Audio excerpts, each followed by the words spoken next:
if I may, Sandra, itong agreement na to, mapapabilis kasi yung ugnayan namin tatlong ahensya dito, no? Kami sa PCO, meron kaming anti-fake news desk. So kaming primarily nagmo-monitor at tumatanggap ng mga reklamo. Mapapabilis din yung pag-turnover namin ng mga ebidensyang binubuo namin sa DOJ para mapabilis din yung kanilang trabaho magsampa ng kaso at matulungan din ang DICT to make representations with the social media platforms katulad ng Meta at Google para ma-actionan din itong mga fake news posts tsaka fake news pages at sites na ito.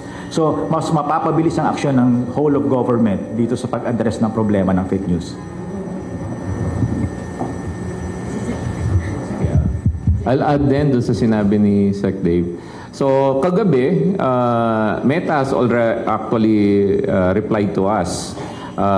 Alam niyo naman, sumulat kami kay Mr. Mark Zuckerberg. And bakit naman Meta? Kasi 80-90% sa kanila umiikot eh. So, sumulat na sila. Then they're in full support of this initiative of Oplan Anti-Fake News. And paalala lang pala po natin dun sa sa publiko po. Huwag na po kayo magtangkang mag-fake news or manggulo or mang-violate ng Article 154 ba yan? Kasi pag ginawa niyo po yon, what happens in the internet stays in the internet. Nakapreserve po yan. Ang platform po, hindi lang Meta, but YouTube, TikTok, and the rest, meron na kami agreement, evidence preservation.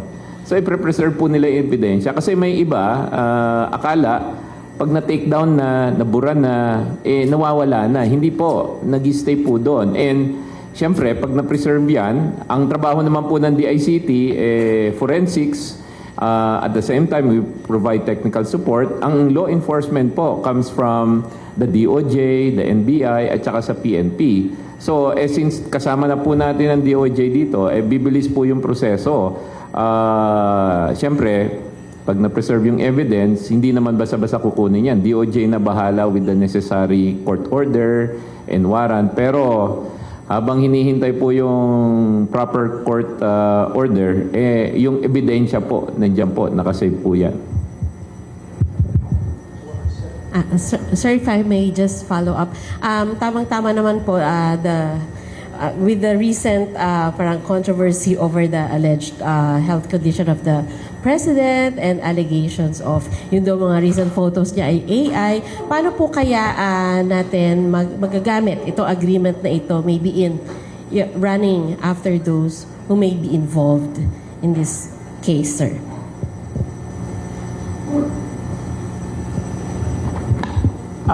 Yung aming anti-fake news na track namin over the weekend, Sandra, nagkaroon ng spike dito sa posting ng mga misinformation at mga fake news regarding the health of the President. No? We are currently in the process of compiling all the pieces of evidence and hopefully within the week, mapangalanan na namin yung source nitong fake news at masampahan namin ng reklamo sa Department of Justice. No?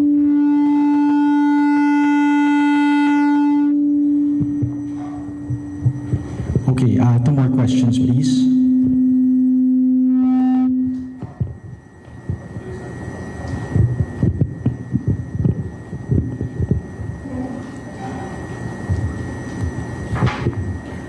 Chet Gatchalian po from Billionaire News Channel.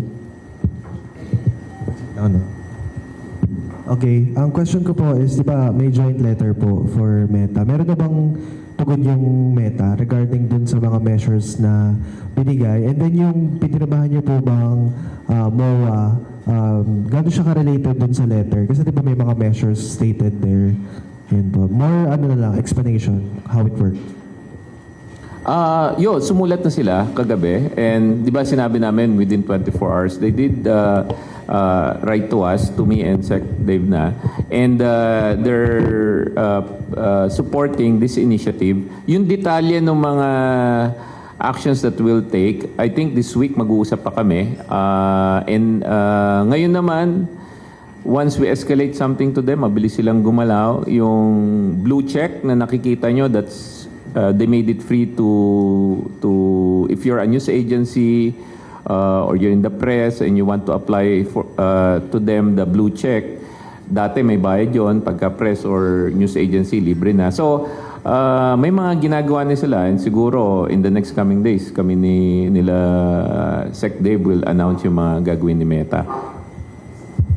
Okay. One more question. Sige, sir. Follow-up. Follow-up question po dun kanina sa sinabi na within this week, maaari, tama ba? Na maaaring malaman na natin sino. Pero as of now po, do we see any pattern, perceived intention na lang din sa mga actions na nakita natin online from these groups?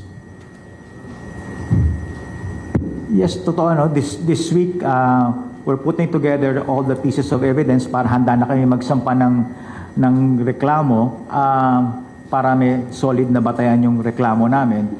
With regards to patterns and trends, syempre may kanya-kanya kaming opinion. Ako may opinion kung meron ako nakikitang pattern or trend.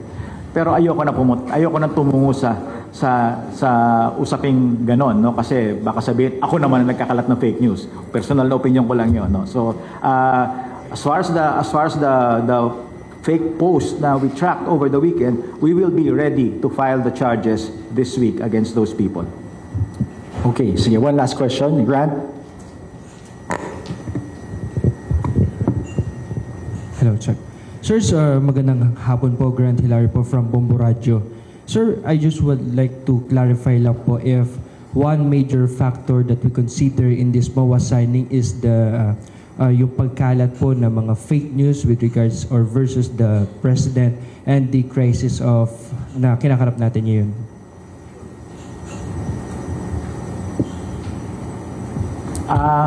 I'd like to stress lang na itong aming initiative sa PCO, yung aming Oplan Contra Fake News, nagsimula to ilang months back, no? Hindi pa nagsisimula yung digmaan sa gitnang silangan. Ang talagang pinapangambahan namin, yung pagkalat ng fake news, dun sa, lalo na yung mga sitwasyon na national emergencies, no? Yung mga kalamidad, meron tayong lindol, meron tayong bagyo, tapos magkakalat yung mga kababayan natin ng fake news, maaalarma ang publiko, magpapanik ang publiko. Yun ang unang-una nating binabantayan, yung kapakanan ng ating mga kababayan. Sa amin, yun ang importante. Ngayon, pagkatapos namin i-launch ng Oplan Contra Fake News, ayan, pumutok yung gera nga sa Middle East. Tapos ngayon, naglabasan pa tungkol sa health ng Pangulo. Again, hindi yun ang pangunahing Ang pangunahing namin, dahilan sa paglunsad nitong Oplan Contra Fake News is pangalagaan ang kapakanan ng ating mga kababayan, especially in times of national emergencies. Thank you, sir. Thank you. Okay, that concludes our press conference. Thank you, DOJB. Thank you to our friends in the media. Good afternoon.